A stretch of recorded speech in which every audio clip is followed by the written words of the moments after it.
নবী বলছেন, আল্লাহ আমার উম্মত যদি জাহান্নামে থাকে আমি কিন্তু জান্নাতে যাব না। আল্লাহ বলছেন আপনি না গেলে তো জান্নাত উদ্বোধনই হবে না। এবারে মামলা কি দাঁড়ালো? আল্লাহ পাক বলে যে আমি তাহকামুল হাকিমিন নিজেকে বলেছি, বিচার না করলেও তো জিনিসটা সুন্দর হয় না। অনবী একটা কাজ করেন, ওয়ালা সৌফা ইউতিকা রাব্বুকা ফাতারদা, আমি কাউকে বলি নাই, আপনাকে না বলেছি। আমার সাল্লাহ কাইল্লা রাহমাতাল লিল আলামিন কারো সম্পর্কে নাজিল করি নাই, আপনাকে দিয়েছি। ওয়ালাল আখিরাতু খায়রুল লাকা মিনাল উলা, কাউকে বলি নাই, আপনাকে বলেছি। আর আমি আল্লাহ ভালো করে জানি আপনি হচ্ছেন উম্মতের দরদি নবী।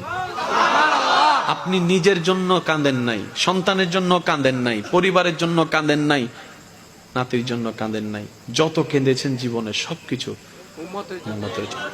এমনকি হাসরের ময়দানে যখন সর্বপ্রথম আমাদের নবীকে আল্লাহর হুকুমে তোলা হবে,